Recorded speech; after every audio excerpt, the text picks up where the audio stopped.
Few words on socialism.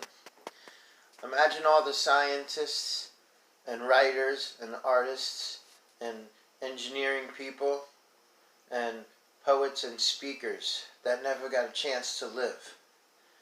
You know why? Because they were oppressed and they weren't given the chance, because they weren't birthed into a class and they weren't allowed to follow an independent route in life or journey to become and aspire to who they could be, to the best they can. Okay? And that's called oppression. And our world needs to evolve. Our species needs to evolve. We need technologies to be considered and contrast and developed. And without independent people having independent thought and access to information to make the choices of their own, we're failing because of that, even in the smallest degree. So, while some people pervert this equation and say they like to explore sex and bondage and tyranny and torture and zombies and morbid things, that's the negative side, of course. And but the positive side, it's having an open society, is the fact that we can explore areas that are outside of the normal box and confines of people's fears and safety zones. Another thing to consider is in a socialist society, okay, a family does not have the right to defend themselves when there is people, because they take your guns away. Like what I spoke about previously is the freedom of speech, freedom of expression, freedom to give and seek information. That goes with the First Amendment. And the Second Amendment, being the right to protect yourselves, means that when somebody decides to come in your life, for the simple fact that you can't have a device to defend yourself, means that you and your family will fall victim, okay, and then be at the mercy of the evil that is coming into your life, or you're at the mercy of the help that you can call, if you can call it, to come help you. So it's at their schedule, at their time, at their accessibility.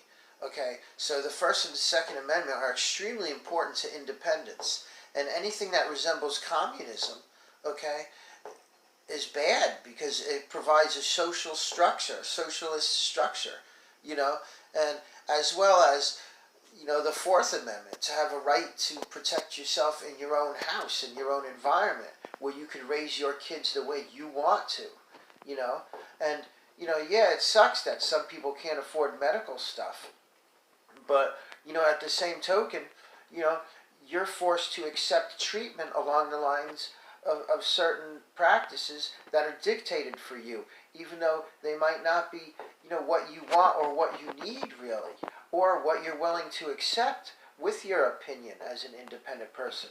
So socialism is really dangerous, and it's derived and contributes to fascism, dictatorship, tyranny, and communism.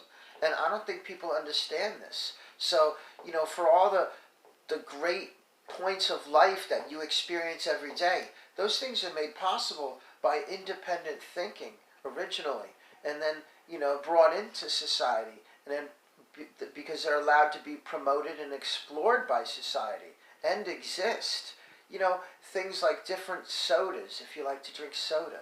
Things like different cars, if you like different kinds of cars than other people. Things like different TV programs or media programs that you want to watch.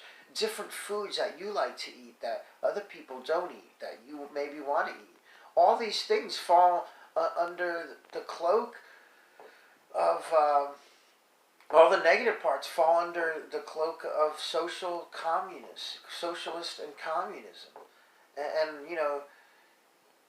people like me, to a degree, we don't care, because, when you're stripped of your rights and violated to a certain degree, yeah, even though I may seem like I take my own liberties and freedoms and justice that I have in America for granted, there comes a point where the only thing that matters is the interaction that happens directly in front of me, and we're willing to fight for it. So, no matter how you vote, okay, realize that you're not going to take away certain things from us, okay, because we are the independent people.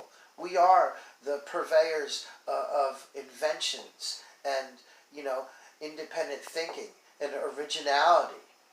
Okay, and not everything has been created and done yet. I'm sorry. So you can't say that what we have right now is good enough to just stop at this point with our human species evolution and just use that forever. And that's what a socialist economy and a socialist, you know, class defining communistic way of life dictates for us. And it's, I'm not willing to put the brakes on society and humanity to say that I'm willing to accept that. And neither have a lot of other people. So, you know, when it comes down to it, yeah, the way you vote is very important. But what's even more important is that the way you vote really kind of defines your mindset and how you feel about things. And this is why people say some people are sheep, you know, and this is why the phrase came out, you know, lead, follow, or get out of the way. You know, this is why the cliche came out, the meek shall inherit diddly squat. And, you know, you want to set that boundary that you have for everybody else. It comes down to selfishness. And, you know, God don't like selfish people like that. I'm sorry. And, you know, even in the context of having a religion, you know, to define a religion as what you find acceptable and prevent somebody else from having that sense of ownership by a higher power, you know, as not acceptable. You know, that's communist, fascist, dictating, socialism right there. You know, so I'm all about freedom. I'm all about integrity. I'm all about the right for us to live a better life and an evolving life, you know, so we can ascend and aspire to be a race and species of people that we can be. And the issues of the earth and all these things, they'll be taken care of. You know, you can't keep stigmatizing one party with the fact that you feel that they're only selfish and they don't care. Because they do care. And, you know, I won't change my voting status to Democrat. I will never do that. Okay? I don't believe that the voting system works, and I honestly don't care because, like I said, you know, I'm willing to fight. And so are millions, you know, if not billions of other people. Because at the end of the day, you can't take away what we have already and then say that we're going to be satisfied and we're just going to deal with it. So it doesn't even matter. You know, and the reason that I won't vote is because both candidates in this particular time have things that they've done in their past that I don't approve of.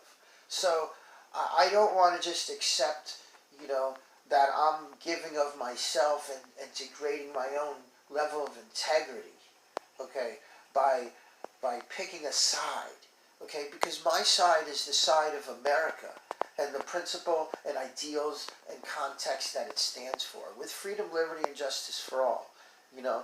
And at the end of the day, I've paid my dues, and I do fight for your rights and for other people's freedoms. And, you know, you can check me out. I've done that. I've risked my life to do that because it was the need that I had to survive in my own life, yeah. But that led me on this path. So, like I said, you know, it really doesn't matter to me how you feel or what you vote on. Okay, but at the end of the day, you're not going to take away the things that matter to me, and I don't stand alone with that. So, have a nice day. Choose wisely.